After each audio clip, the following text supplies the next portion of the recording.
Go ahead and hit record, get this show on the road. All right, John, I'm going to need to get hosting rights again. Let me reclaim host really quick from you. Took it from you. All right, guys. Can you guys all see me okay? Can you guys hear me okay? Yes, we're good? I hope so.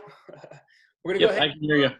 You can hear me? All right, beautiful. Awesome, guys. So actually what I wanted to do, John, when you do your part today, could you actually jump on the Sweeto and pull up one of the ad reports so we can show people what to look at? Because I gotten some feedback about when they get their weekly report, they don't really know what they're looking at. So when you jump on your session, we'll definitely go over that so everyone can know what they should be looking at. So let me go ahead and share my screen really quickly, guys. Let's do this. All right, share screen. Are you guys able to see my screen? Yes, sir. What do you see on my screen? I see Scale Mastermind Session. Beautiful. All right, guys. So what I want to talk about today is, first and foremost, it's already the end of the month, as you guys know. So I'm going to talk to you today kind of how we talk to our internal sales team, that actually work with some of our clients and do sales for our clients. But at the end of the day, as a business owner, whether you're actually doing the sales yourself or you have a team of people who are handling the sales, one thing that we must always be looking at are the actual sales stats. We call it a sales scoreboard. And this, you want to be thinking about how are you performing so far for the month. What we look at is sales numbers, right? In your case, credit repair sales. How many new clients have you brought on board for the month of July? Now, as you guys know, we're wrapping up the month in the next few days. It's important that if you want to begin to start scaling your sales and scaling your results in customer acquisition, you've got to start tracking these numbers. So a couple of things that we're going to talk about today are some of the stats that you've got to be tracking if you expect to really benefit from this entire marketing system that we have in place. So if you guys didn't realize that there is an imaginary scoreboard in your business, there is. And I encourage you as a business owner to be tracking your numbers every single day. And we'll talk about those numbers in terms of what numbers you should be tracking. Now, why is it important? Because, we talk to a lot of business owners, and every business owner wants the same thing, and that is more money. I'm sure every single person on this session here today, that's what you want. You want more money, and there's nothing wrong with that. More money means more customers. More customers mean more growth, more results, right? Greater impact, being able to help more people. So here's the thing, that is great, and it's important to have those goals, like make more money. But what's more important, this is what these sessions are all about. We're not just focused on these generic one-size-fits-all goals. What we want to help you do is create specific plans of action and strategies to help you get from point A to point paid. We talk to a lot of business owners who consider hiring our agency to work with them, and we ask them, what's your goal? How much money do you want to be able to make in the next 90 days or 6 months or 1 year? And they all say the same thing, as much as I can. The problem with a goal like as much as I can, there isn't necessarily a strategy on how to get to as much as I can. It's got to be specific and it's got to be detailed. Just like if you go to an airport, as an example, I'm here in South Florida. If I go to the Miami airport or Fort Lauderdale airport and I get to the front counter and I talk to the lady there and I say, hey, I want to go fly. I want to jump on a plane. She's going to ask me, well, where do you want to go? And I can't say anywhere. Right? I have to tell her first my destination. I want to go to California. I want to go to Texas. I want to go to New York, whatever it is. Only once I give her a specific target or destination can she then guide me on what steps to take, right, to get there, right? I got to purchase my plane. She can tell me the price and all the in between. So when it comes to goals, if I say, hey, what's your goal today in terms of sales close? What's your goal today or for the week in terms of sales close? What's your goal for the quarter? What's your goal for the last 6 months or 1 year? What's your goal specifically for sales? If you don't have that specific number or target, understand that you're not going to be able to hit it, right? You cannot hit a target you cannot see. And so most people don't have a plan. The reason why most people fail in business or they struggle to grow their companies, it's not because they're bad at sales. It's not because they're bad at business. It's simply because they don't have a detailed plan, roadmap, a destination that they are committed to. right? And that's the game. That's the game that we're going to play, right? And so just like you see here, my 1995 example of a Yahoo directions map, ignore how old it looks, but the concept is what I want you to pay attention to. In your business, and I know some of you, I talked to some of you, I was talking to Matt yesterday, and he's very numbers oriented, and so am I, and so are we here in the organization. That's what we look at and thrive on. But one of the most important things as a business owner, if you're not a pro client, as an example, maybe you're a growth client, or maybe you're a client on one of our older packages like the starter program. You may not get all the direct communication with the team here at the Famous Group or your account manager as you do with some of the pro program clients. So I want to share with you some of the info that it's important that you understand, right? So number one, having that target that you want to accomplish. And that target can be pretty much anything you want it to be. In simple terms, we're going to say sales. Obviously, that's what we're here to do. Help you generate leads, get those people on the phone, close sales. So sales, that's your target. Now, when we say a sales target, it's got to be specific. So how many sales are you looking to accomplish, right? Whether it's 90 days or 7 days or whatever it is, figure out what that game is that you want to play, right? So number one, what is your target? Make it specific and make it something that's tangible and make it something realistic. If you're just getting started, as an example in the credit repair business, and you say, hey, I want to get 1 million customers in 60 days, that's kind of unrealistic, and you're just setting yourself up for major disappointment.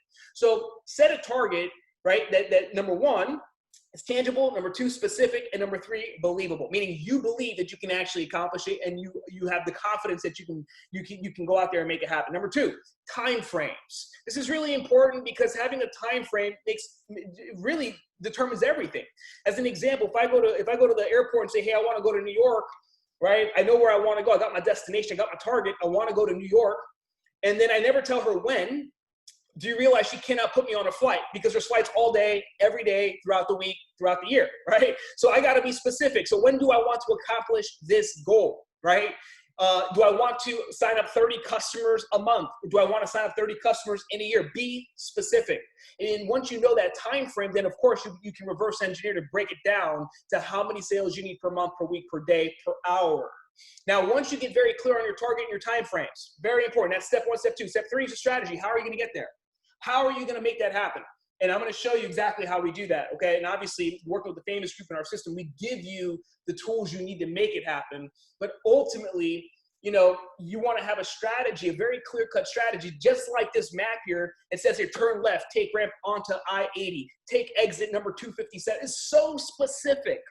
And it's because it's so specific, it's going to be very difficult to get to mess this up and get lost. So same thing holds true when it comes to your sales game that you're playing, right? The game you're playing is grow my sales. My target is a sale a day, or 2 sales a day, or 5 sales a day, whatever that is. My time frame is I want to get to that point in my business within 90 days. Where in 90 days, I know I can consistently be closing X amount of sales every single day, every single week. Why? Because if I do, it's going to allow me to generate this revenue, and this revenue is going to allow me to hire this amount of people, and so on and so forth, right? We want to get to the nucleus of that why, that goal, and that is what we call the target, the time frames, the strategy, and of course, you need to have milestones in between. So it's not like, okay, if your goal is to sign up 100 customers a month, it's not like, okay, I'm going to start my goal today, I'm going to start my mission, I got my targets, my time frames, I'm going to get to work. And all you're looking at is okay, I got to get to 100 customers a month. So the problem with that is if you set goals, and let's say you're just starting out, and maybe your current threshold is 10 customers a month. If you set a goal to go from 10 to 100, right, and let's say it's in 90 days, see, you don't know if you're on track or off track because the whole time you're off track. Because if your only goal was, hey, 100 customers, and your starting point's at 10 a month, that's your current threshold, how do you know if you're on track or off track? So you've got to set milestones on the way.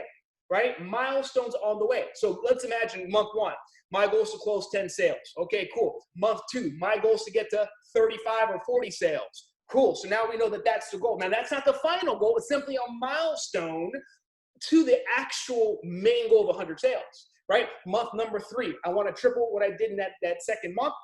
So I got to turn it up a bit and do 3 sales a day. But here's the key. Because you've successfully increased from month 1 to month 2, right? You have gotten better. See, in that first month, you were just kind of getting the ball rolling. So it's like that snowball effect, a small snowball. Month one, month two, it's picking up momentum. You're getting confident. You have a lot more leads in the pipeline. You have a lot of follow-ups coming back. You're re-engaging prospects you already did consultations with. You know, maybe the seasons has changed. Economics have changed. Or maybe people got their jobs, or their job market has changed for individuals. So they're all coming back to you. So month two, you're beginning to get that follow-up overflow, right? But more importantly, you've built that muscle. You've built a discipline of doing what you and your team have to do to close those sales. So going into month number 3, what's happened? You have built yourself into the person you need, the salesperson you need to have what's required to go out there and close a 3x, sales goal, which is going to be your 100 customers. It's just like going to the gym. Like if you've never been to the gym and you go to the gym for the very first time and you try to bench press like 250 pounds, you're probably going to fail, right? But if you go to the gym for the first time and you try to bench the bar, that's a good starting point. And each time you go back, you're going to add more weight, because what's happening? You're getting stronger. And because you're getting stronger, you can handle more. You can handle more responsibility. You can handle more weight. Does that make sense? But if you try to go too fast, too soon, you can tear a muscle. And that's what happens with a lot of people when it comes to scaling their business. They want to go from 0 to 100, not realizing that there is something in between that's called process. And that process of in between, right, to scale from 0 to 100, there's going to be things in there that you realize that, hey, I need to get this fixed. I got to get this figured out. And what are those things that are in between? To take a person from 0 to 100, and I don't mean 100 sales, I just mean 100%, whatever that goal is.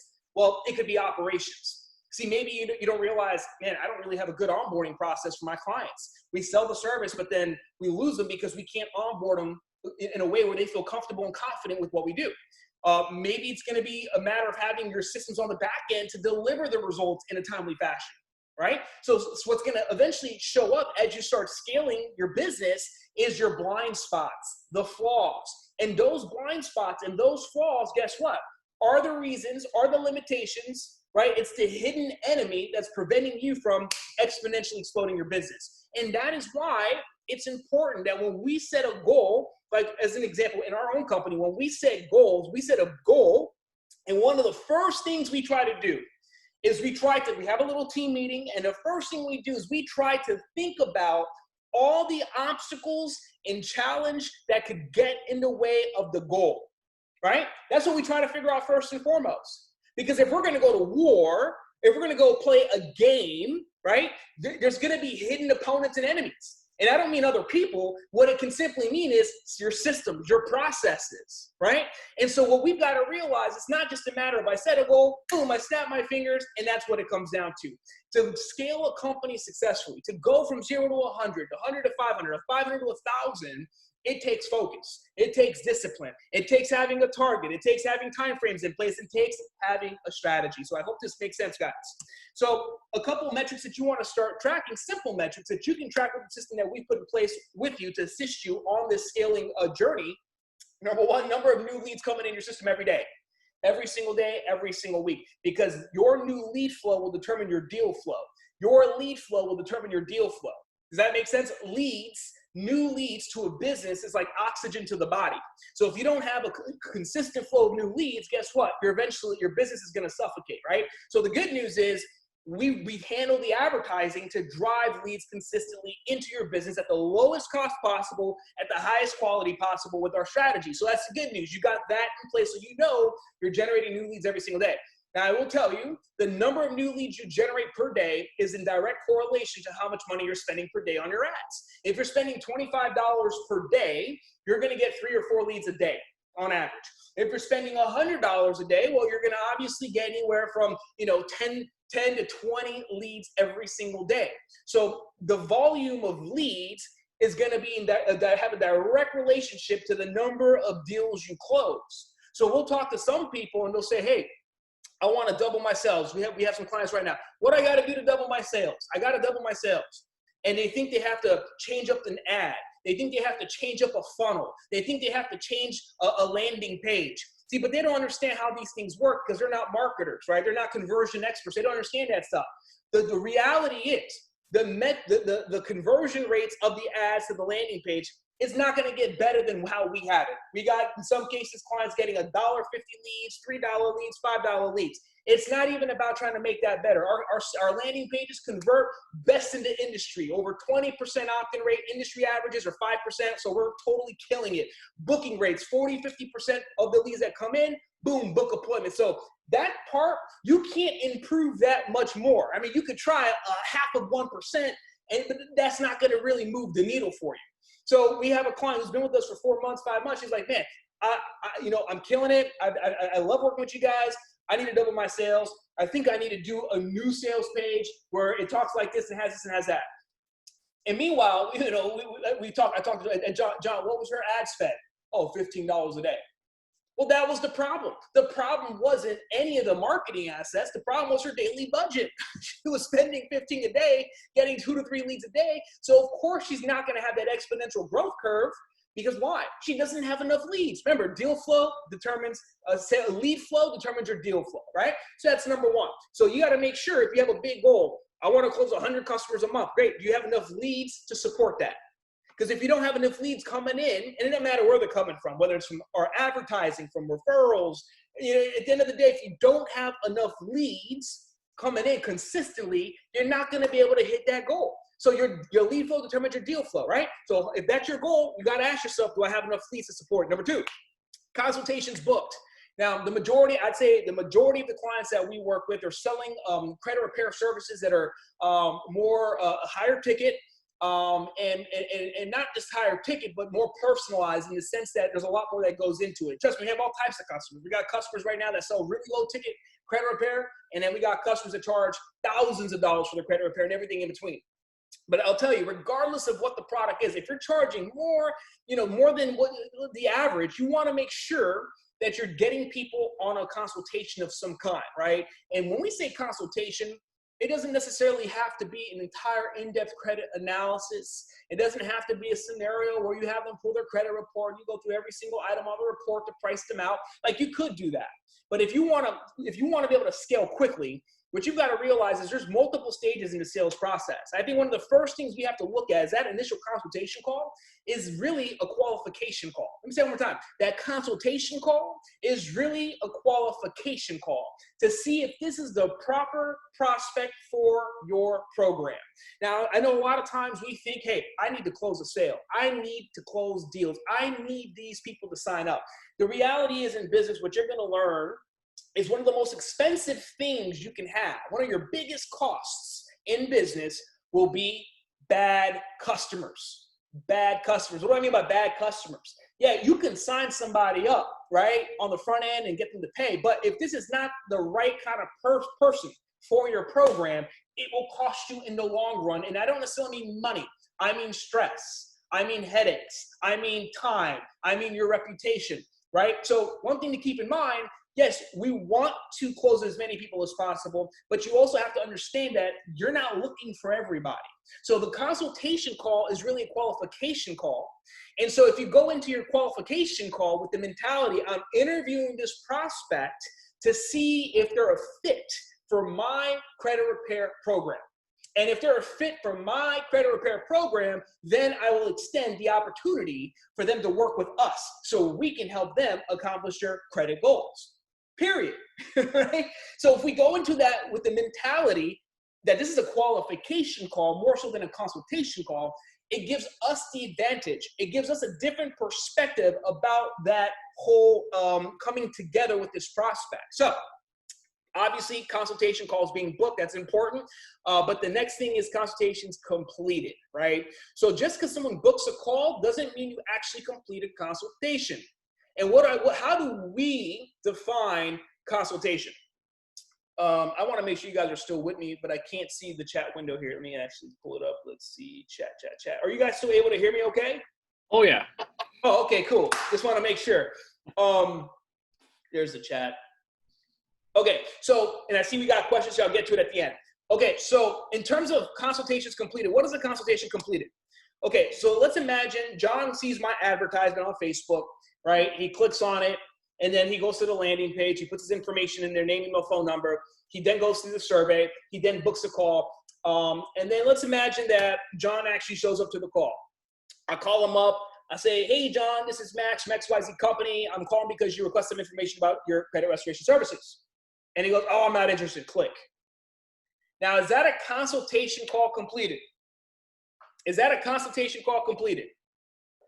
No, it is not. And the reason why it is not is because you did not actually get to complete the entire consultation.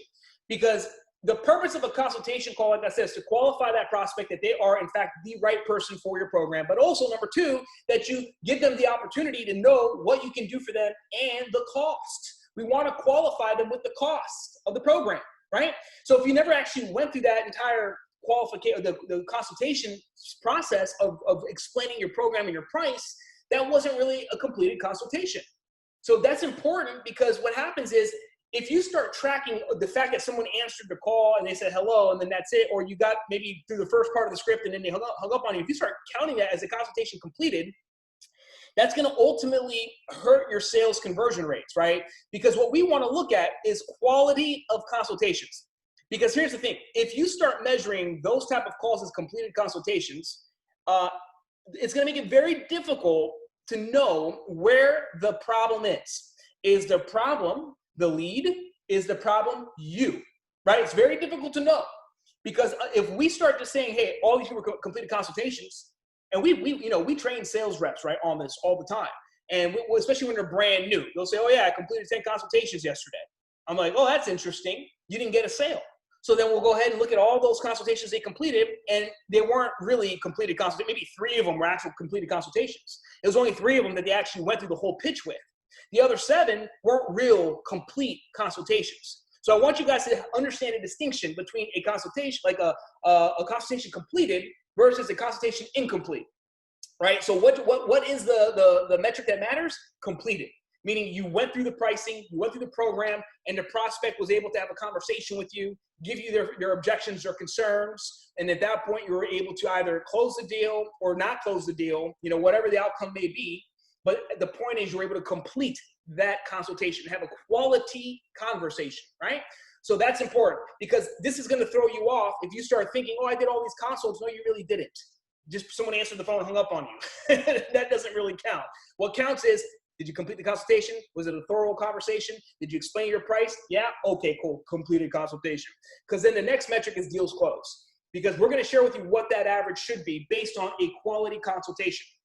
Okay, so MTM's, metrics that matter. I hope that makes sense. Peter Drucker said, hey, you can't manage what you don't measure. So one thing I want to challenge all of you guys, and we're going to make sure we continue to speak on this week by week, is know your numbers. You got to know your numbers. That is the secret to scaling your business, is becoming obsessively compulsive about your numbers in your business. And even though we're talking specifically about sales, you can take the same mentality, the same ideology, and apply it to operations. You can apply it to other aspects of your business. But at the end of the day, it is so critical to the success of your business.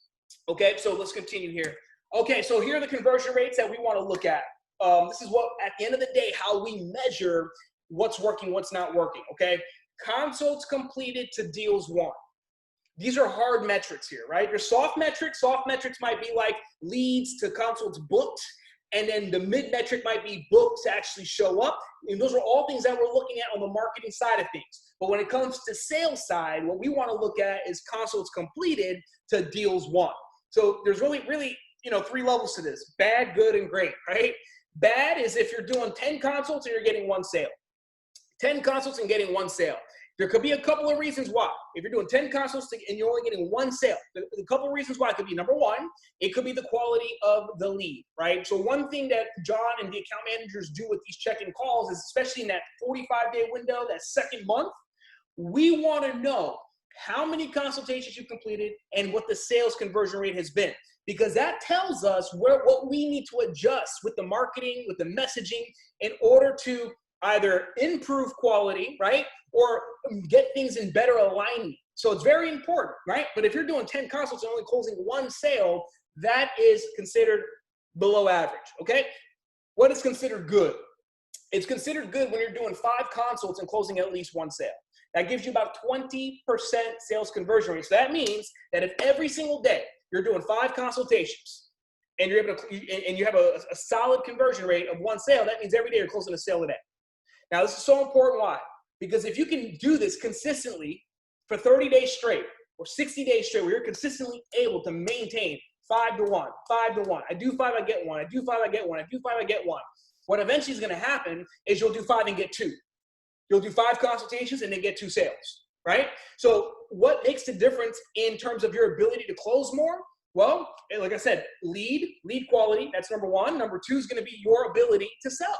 You will get better at selling to Facebook leads over time.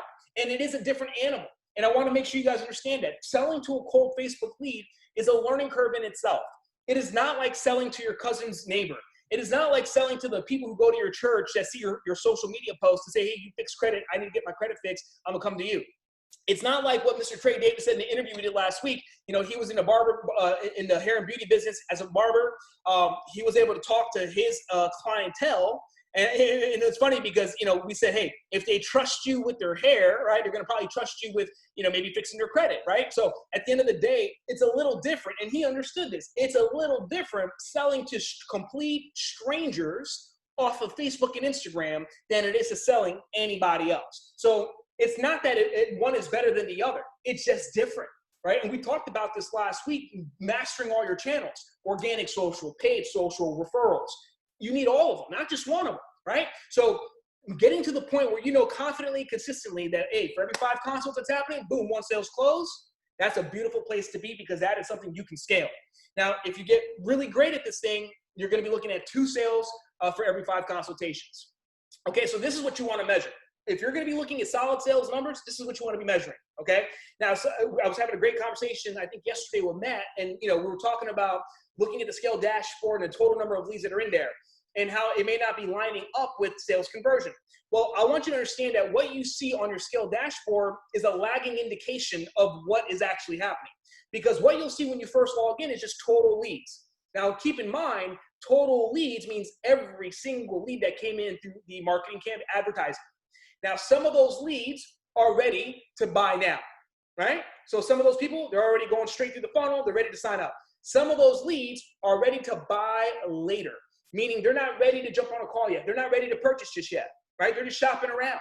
So what's happening? Our automations are hitting them. Email, text messages. We're reaching out to them, giving them phone calls, right? So they're not ready just yet, but they will be. Usually they will be. They take some time. We got to nurture those leads. And then you have a percentage of people who are just not ready at all. They're just never going to go do it. So it's the people who are ready to buy now, some are going to buy later, and some are going to never buy. But the problem is when you look at a snapshot, all the leads are there. You're like, oh my God, I have all these leads and only these many sales. What you got to be looking at is not the lagging indicator of total lead volume, because keep in mind, some of those leads too, they booked calls and those calls haven't even happened yet. Maybe those calls are set for tomorrow or the day after, you know, whatever it is. So what you want to be looking at every day instead is number of consultations per day, number of sales per day, and making sure that ratio is right around 20% or higher. And so right now, for some of you guys, if you're brand new, it's your first 30 days working with us, you're on a learning curve. For others of you, you've been with us for 60, 90 days, 120 days, whatever it is, you've already kind of gone through that learning curve. And ultimately, depending on what program you're with, you may not even have to deal with the learning curve because you have our salespeople doing all the stuff for you, so you don't have to. But ultimately, regardless if we're doing it or you're doing it, it's important to understand that no matter what you're doing that's new, there's going to be a learning curve involved, right? So there's a clueless stage. You don't know what you don't know. You get in, man, I'm fired up. I'm going to get leads. So we, boom, all of a sudden start generating all these leads. Then what happens? You're naively confident. You think you know, but you still don't know what you don't know. So you see all these leads coming in. You're jumping on the phone. Man, people aren't answering, or they're hanging up on you, or you're getting on the phone doing the consultations. But it's a whole different experience because you're not used to selling cold Facebook leads, right? Then all of a sudden, you're discouraging.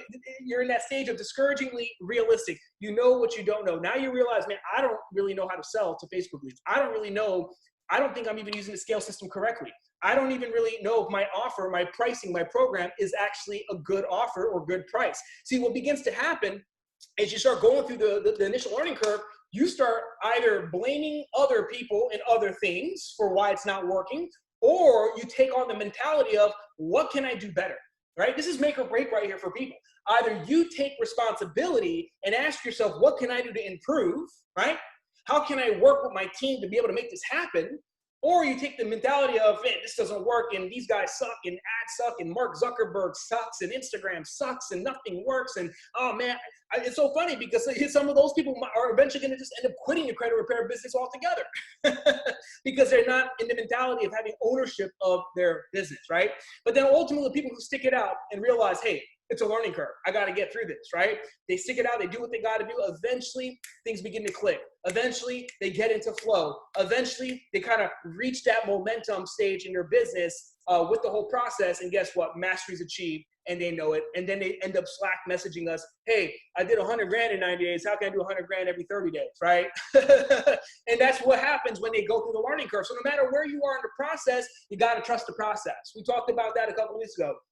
You got to trust the process. And that's why we do this each week, because we want to encourage you and guide you, support you, provide you with the tools and knowledge and resources to help you navigate that learning curve, because we want to help you scale. That's ultimately what our goal is. We want to help you do better. So how can we do better? Number one, responding to conversations. If you're a growth client, starter client, you want to take responsibility for responding to those conversations as they come in. Yes, we have the automations hitting them every single day, but some of those people are going to send you a message back. They're going to ask a question. Those automations are not going to respond to those specific questions. So I'm going to encourage you to respond to those conversations and do it in a timely fashion. Number two, follow up faster. People ask us all the time, hey, when should I call the leads? I have all these people coming in, but they didn't book a call.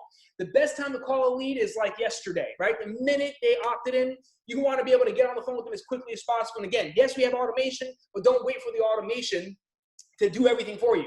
Let it do what it does, but you want to be proactive. And as soon as those leads come in, if you're a growth client, you want to make sure you're jumping on the phone, hitting those leads ASAP. Here's a big one, follow up with no-shows. Believe it or not, the best lead that you can get is obviously someone who shows up to a call and obviously closes. That is the best lead. The second best lead are the people who show up to a call who don't close. The third best lead are the people who book a call but don't show up, okay? And a lot of times, and we talk to clients about this all the time, they're like, man, I need to get more leads. And then we go look at their scale system and we're like, no, you don't. You have like 100 people who no-showed and you haven't even followed up with any of those people. And we asked, do you call those people? Like, no, I never called them. I figured they didn't show up, so that was it. Man, that's unbelievable. You got to realize that it's the people who actually booked a call who didn't show up.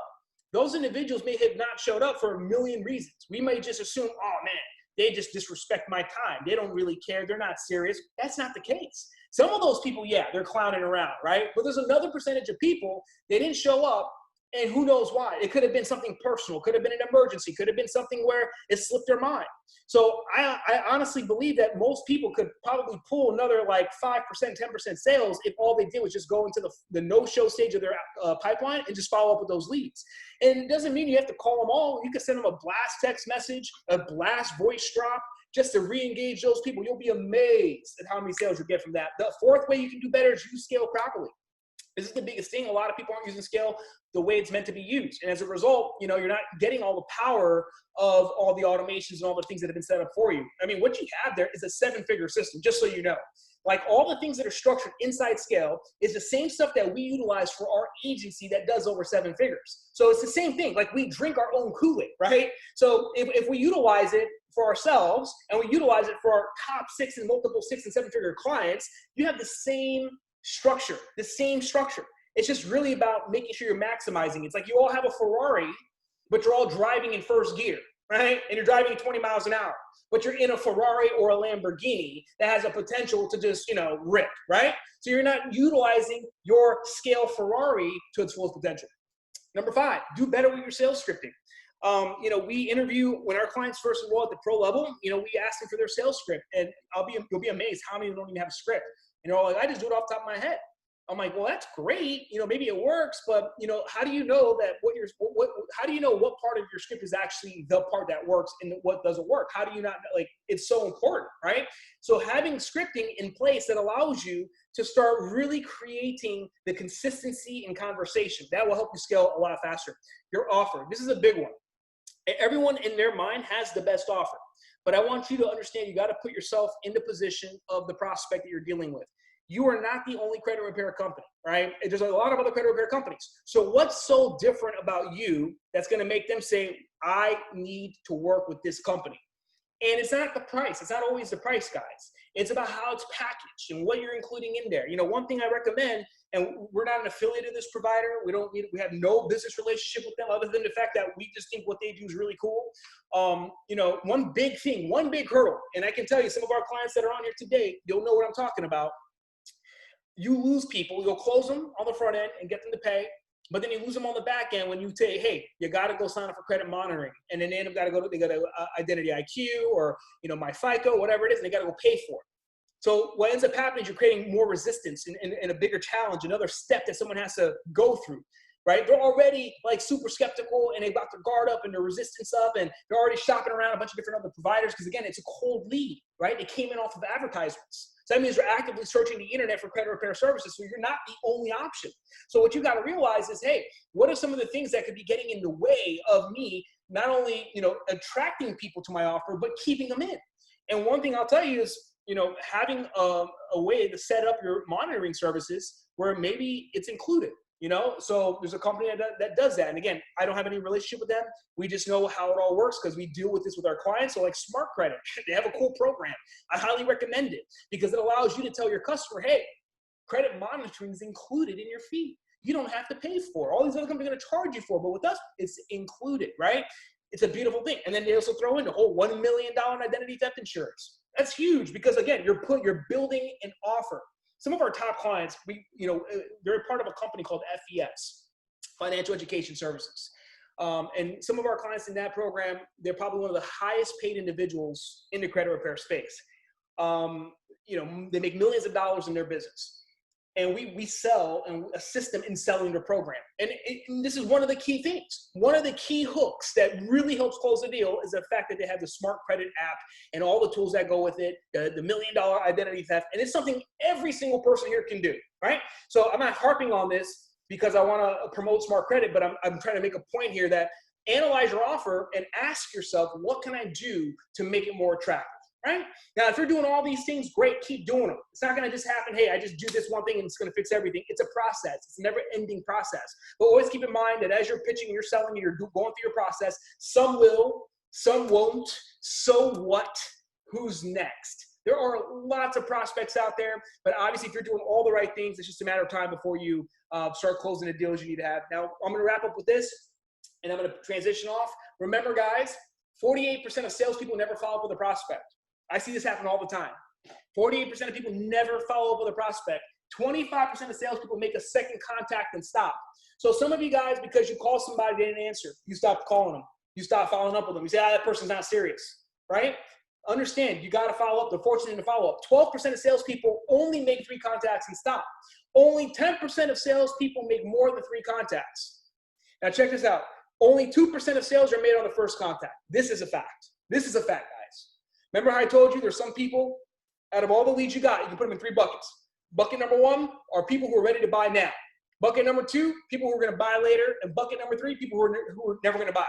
So the people who are going to buy now, that represents like the first category of 2% of people, right?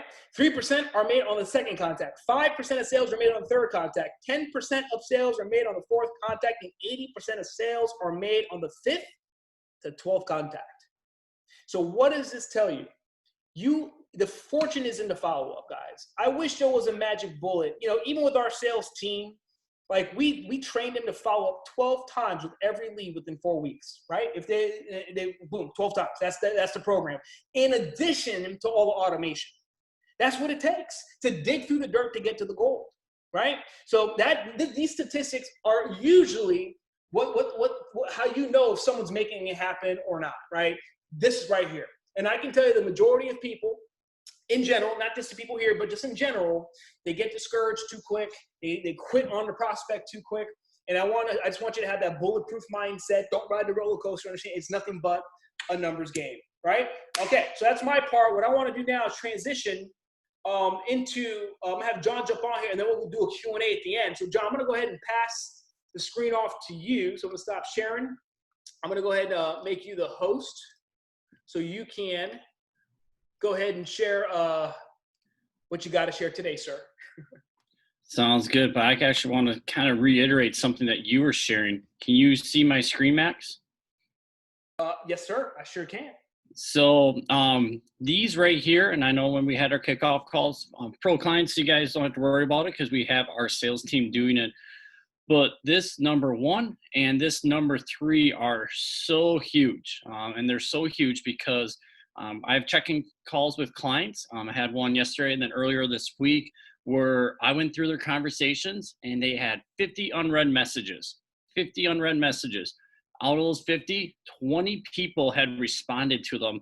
What is your prices? Can you improve my score by 200 points?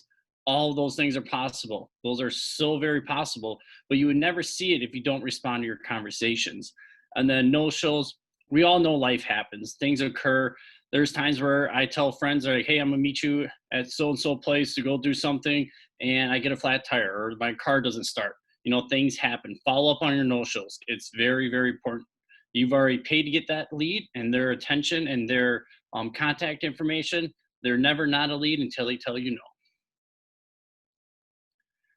So then the next thing, Max, you wanted to talk about the reports, right? Yeah, I want to go through the ad reports so people can know like how do they know if their ads are actually doing good or or not good. So we can just because John sends these reports out, every week to you guys. If you're a growth client or pro client, you get weekly reports. But it's important, that you understand like what it is that's happening here, because sometimes we get so caught up with just the one side of the equation, which is deals closed, that we kind of forget the marketing engine behind those deals closed, because it works together, right? It's yin and yang. So you got the marketing and you got the sale. So the marketing is really what makes all this happen. So let's go ahead and have you go through that really quick so they understand what they're looking at when they see these reports. So this is Matt's report. He just started with us a couple weeks ago, so it's relatively fresh. But when you're scrolling through, I mean, the amount spent, the red number means that you're spending more money this week compared to your previous period. So this period was from July 20th through the 26th, which was last week. Now the amount of leads had gone up 105% to 70 leads. Like I said, this is a newer client. He's in his second week of working with us, partnership. Your cost per lead, this is great. That just means that every $4.68 that this client spends, he is gathering a lead, which is dirt cheap. Now, our goal is always get $5 leads, and we're already at that goal. And the quality of leads just going to gain a little bit more traction and become better as your Facebook pixel gathers more information about your ideal customer, the individual who clicks on your ad. They go through the survey, they book a call with you, and all that information. As the pixel gathers more information, it realizes and recognizes who your ideal customer is, and then it'll place your ads in front of those people, knowing that that those are the type of individuals who convert on your ads. Now, landing page and opt-in rate, 0.25. That's actually 25%, which is amazing. Your book calls, that's how many book calls that this client got in 1 week. 33 book calls, which is amazing. Cost per book call, every $10 he spends, he gets himself a book call. So it's 5 and 10. That's our targeted goal, and we're at our targeted goal. Booking rate, that means how often when people come into the ads and run through the funnel, that is the overall booking rate. So people who actually see the ads and they go through the entire process, 47% book, which is amazing. Now these right here, the conversion metrics, this is just showing you which ad campaigns, which we are utilizing, is performing. Now realize some of these ad campaigns may not be active because our media buyer is on top of everything. He is seeing and utilizing what has and what hasn't worked. So he's recognizing that this level 1 rent, and level 1 rent just means it's cold targeting. We're targeting people who are renters, who are trying to go out and buy first-time home buyers, or interested in buying a home or improving their credit for their current rental place. How many people landed, landing page views, leads, your cost per lead, opt-in rate, complete registration, and booking rate. And so like this one right here, I doubt that the media buyer has this one running, but this is what has ran in that past week during that time.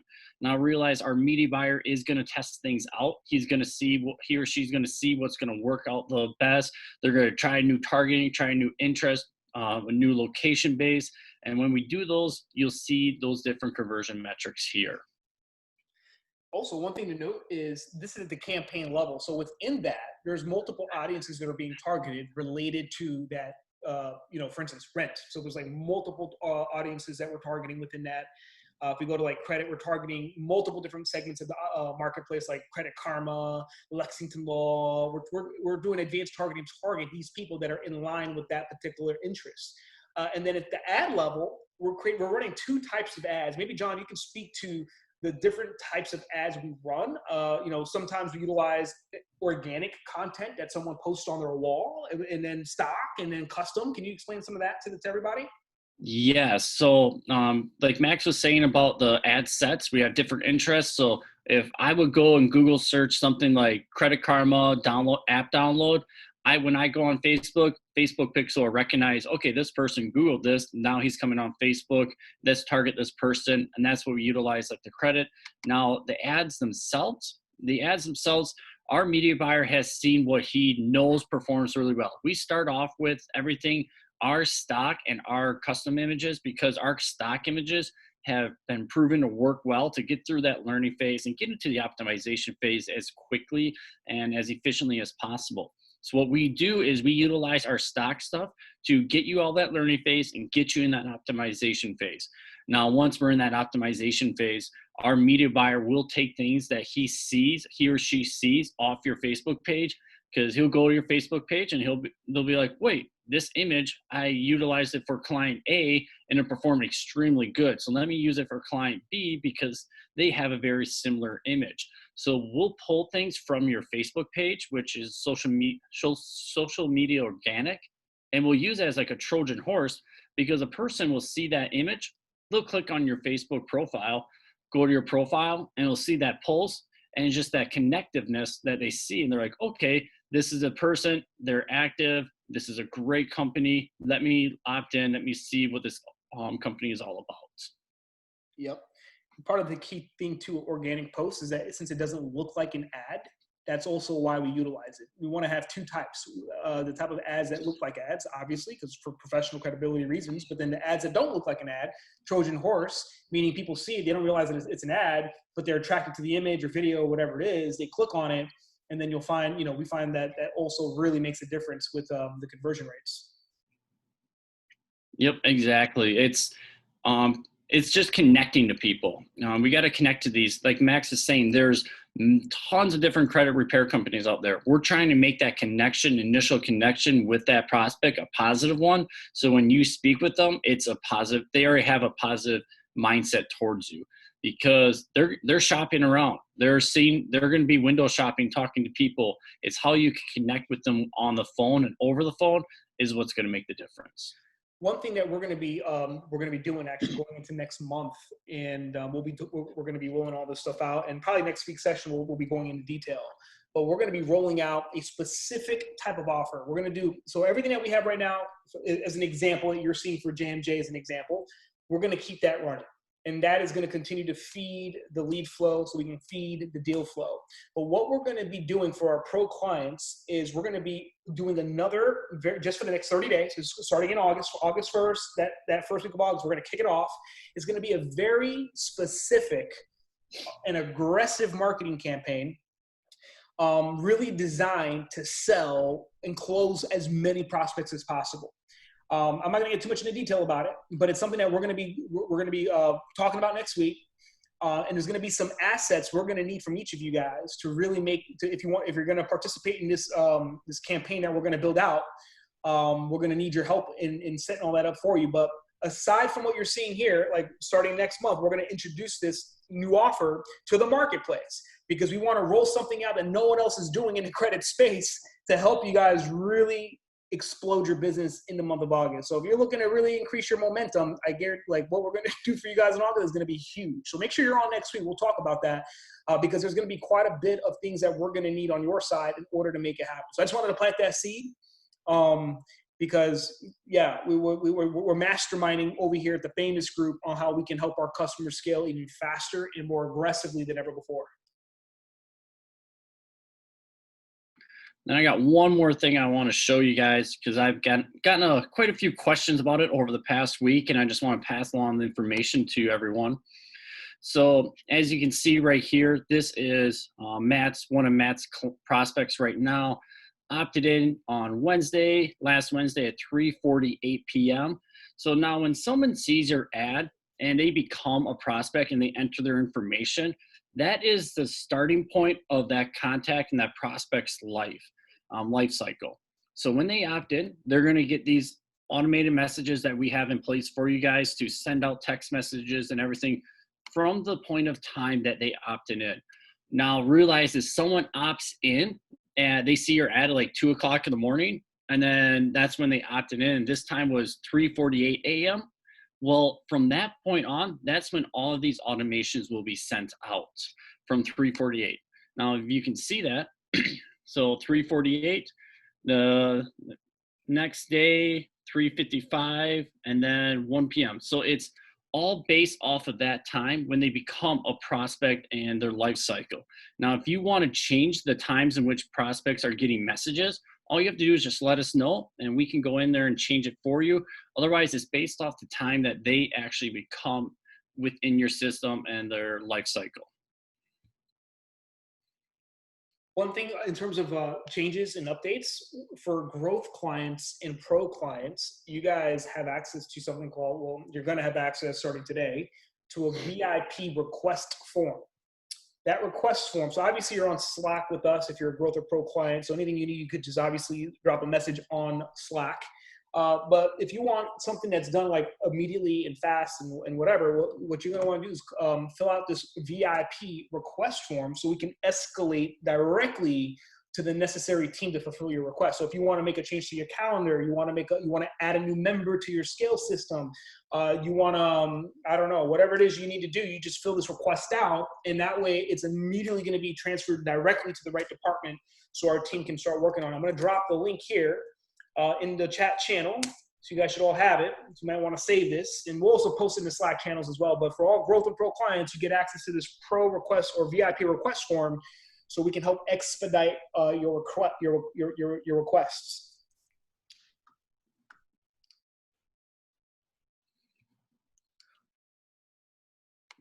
Oh, hey, one other thing too, John, while you're on it, do you see under activity?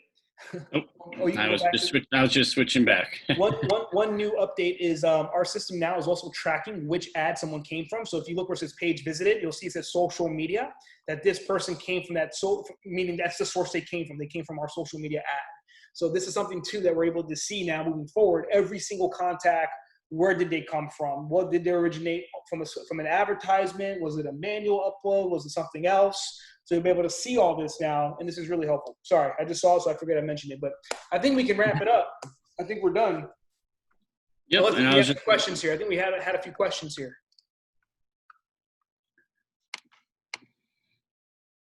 Okay, looks like Kayla had a question. Based on your experience, what is the average amount of sales per day with your other credit companies?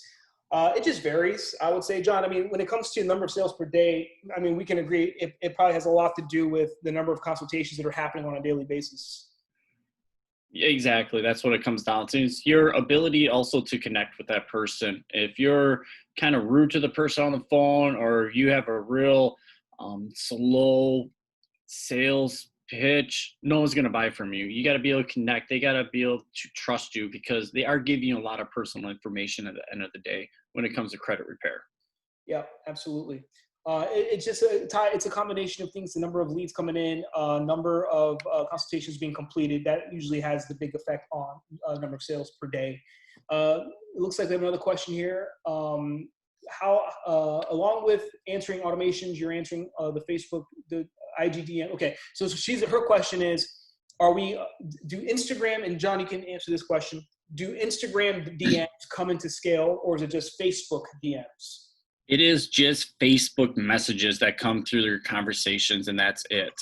Now, just so you guys know, I have recognized, I've been trying to go through today already. I have done a good chunk of them, but Facebook has changed their APIs, so we have to reintegrate your Facebook page. So if you do see a message saying that your Facebook page needs a new reintegration, just please let us know, and I will do that for you. It takes only a little bit of time to do it, but I got to go otherwise manually one by one.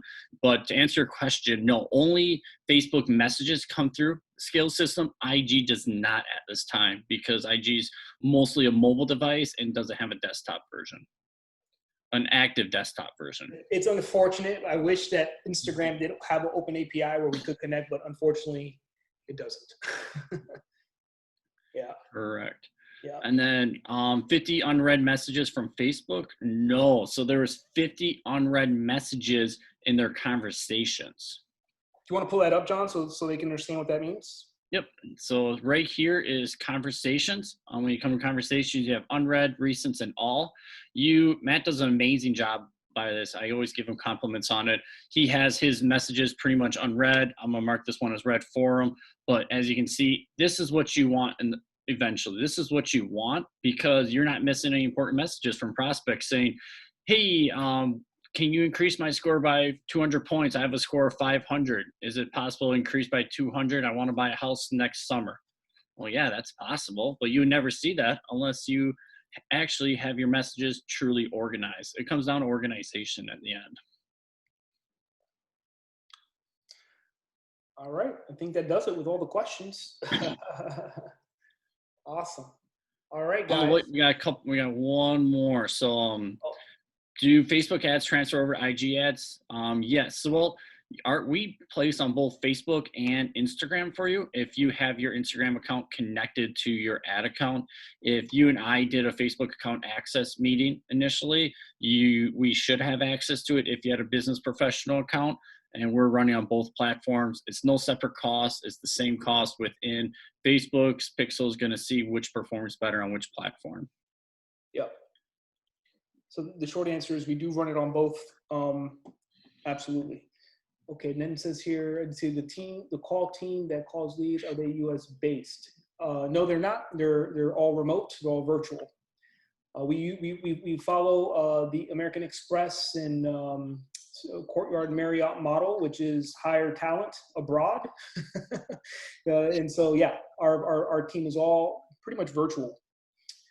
So I hope that answers your question. One of these days I'll get a free trip down to Miami. Yeah, hey, absolutely. Absolutely. Michael Mendez is asking, any recommendations to close more deals? Yeah, I think what we first want to look at is the number of consultations you're completing per day. That's how we can start giving you recommendations. Because if we don't know what your daily consultation completion number is, like if you're only doing 2 consultations a day, the first advice we'll say is do 5, double your consultation numbers, right? So that's number one. So first thing I would do, Mike, is track, and even on your own personal spreadsheet, whatever it is you got to do to keep organized, is just track how many consultations per day you're doing per week. And then that way you can start getting a clear understanding of what your sales rate is. Sales rate meaning how many sales are you closing for every 5 consultations that you're doing? Because step one is once we can do 1 sale per 5 consultations, then it begins to become more about strategy on the phone to get to 2 sales. I'll give you one quick tip that you can all do right away. This is what our salespeople do, is whenever we go through the sales pitch or the consultation, before we even explain the price, we ask a simple question, which is it just you getting your credit fixed, or do you have a family or friend that's looking to get their credit fixed as well? You'll be amazed how that one simple statement leads to two for 1 sales. Another great question from Kayla. How long is the average call per prospect? How often do you contact leads per month? That's a great question. John, do you want to handle that question, or do you want me to handle that question? Well, I know how often you should contact your leads per month. It should be at least up to 12. You want to be in their front mind, their forefront of their minds consistently. You never want to be in the back burners. You want to be on top of their minds. So when you send them a text message, they're like, oh, this is Kayla from XX company and stuff like that. Yep. It's almost like how long the average call per prospect. Well, that depends on what that call's all pertaining. If it's actually a selling call, that call may take 30 minutes. But it's 30 minutes to get that deal closed. Yep. I mean, we train our sales team 15 minutes. But at the same time, you never know, because once they start going through pricing in the program and breaking it down, that prospect may have a lot of questions. One of the key things, guys, is if you're kind of just getting started with this process, I know some of you guys, I'm preaching to the choir. You've been doing this for years, so I don't have to tell you how to do this. But when it comes to sales, we usually have like a rebuttal sheet ready to go. So that way we can keep every single rebuttal like contained.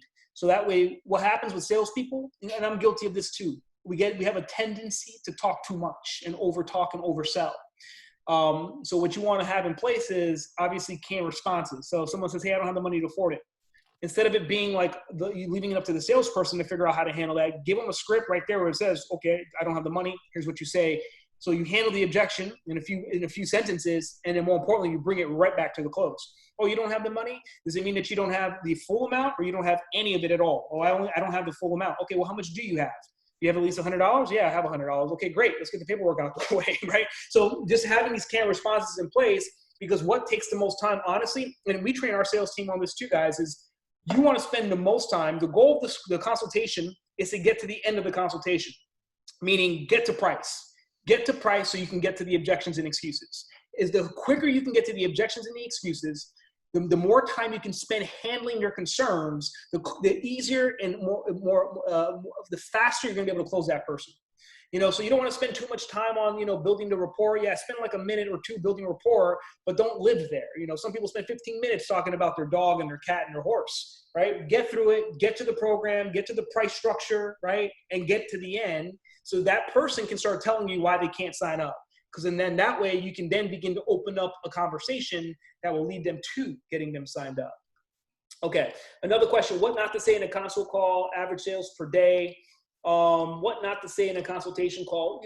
I think the key thing is you got to have a script, and that's really it. And if you're training your sales team, give them a script, and you got to follow that script. I try not to tell people, hey, you got to read it word for word. I want it to be more of a roadmap and a guide. But at the end of the day, if you tell them, hey, each call, the purpose of that call is to actually close the deal, right? You're not just going there to make friends. You want to close the deal. The average call length should be about 15 minutes. Here are all the rebuttals. I think that's more than enough that you're providing to your sales team to have an effective consultation. Average sales per day just depends on it. Like I said, number of hours someone's working your account. So for instance, if you have a part-time person that's working 4 hours a day, they're not going to be able to do as much volume as a fully effective full-time person. It's a time factor. So you'll have to set those benchmarks. On average, we see part-time salespeople closing about 1 to 2 sales a day. Full-time, we typically see in the neighborhood of 3 to 5 per day. And again, that has a lot to do with price points and what's included in your offer. I see we have some questions here from Ray. Let me answer them in order. How long does actual optimization of Pixel take to start getting the right leads? Usually takes, we usually say around 21 days. If you really want to speed it up faster, and this is something that all our clients should be doing anyways, especially going into like your second or third month, you've closed enough business where you have at least 100 sales, like contacts, names, emails, and phone numbers of actual customers you've closed. So we can take that list and upload that as an offline conversion to Facebook.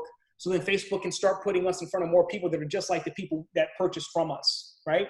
So that's really the goal. Get to 100 sales as quickly as possible so we can use that data to start matching people and building audiences based on that. So if anyone has closed 100 sales so far, make sure you get that email list to John. And then obviously we can go ahead and start. This is a really effective strategy to increase in quality quick. Ray Dorsey, how long is actual? Okay, I think you already answered that one. Okay, Mia says, is there a report we can pull from Scale to learn number of consultations completed? Yes. So if you go to the dashboard, there is hey, John, are you still on? Yep, I'm still on. You can, and this is why we say one thing everyone needs to do better is update Scale if you're a growth client. Can you pull up one of the dashboards? There you go. So if you look right there where it says funnel, you'll see a snapshot. And this is for, so out of all the 123, you can see 123 leads came in, 76 hot leads, 67 consults requested, 17 completed. You can see that. 5 sales pending, 4 services sold, 4 deals won. So this is where you can start seeing, and Matt is doing a great job at, I believe, updating all of this.